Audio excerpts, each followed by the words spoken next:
Often we get to step outside during a newscast, and it was so pleasant out there this evening. It was beautiful, and for some reason, I mean, it could be more beautiful. The northern lights, apparently, out there, and I don't think of it for this time of year for some odd reason.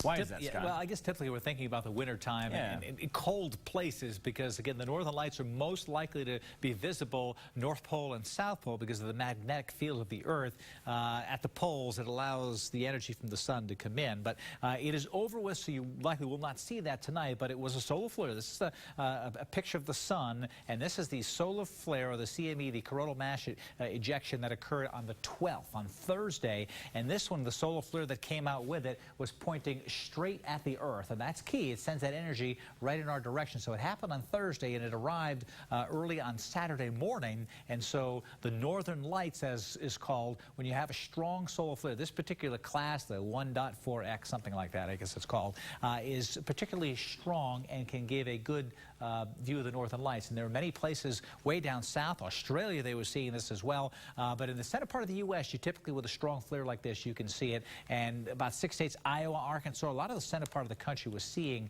this. But this picture here was sent to me from a viewer just west of Nampa. And this is a 35-minute exposure. It was not visible to the naked eye here, but if you look close, you can see the glow here and here along the horizon as well. Now, the extra glow to the west, I believe this is the lights from Ontario that he mentioned. But again, this is just west of Nampa on last night, still visible here. Not a real dazzling show, as you may have seen some of the dancing lights across, but generally speaking, doesn't happen often. I didn't even realize it was going on because I was off and missed that flare on Thursday. But again, the northern lights were visible in Idaho Saturday night and last night, but I didn't get a lot of pictures, so I don't think it was visible to the naked eye for most locations. But it can happen, Roland, can happen any time of the year. What's another term for the northern lights, Roland?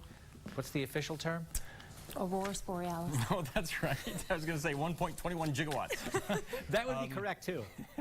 No, that was cool. That purple then was what the photograph captured. Yes, you could see it in there. And again, time-lapse, you need that with film. That's one thing that's great about film. You just kind of, to canvas, it's painting that light. So even though it's very dim, it can just make that glow come out. And it can look fantastic at times. Somebody's got a pretty nice camera out there, I think. Yes, seriously. Thanks for sending that in.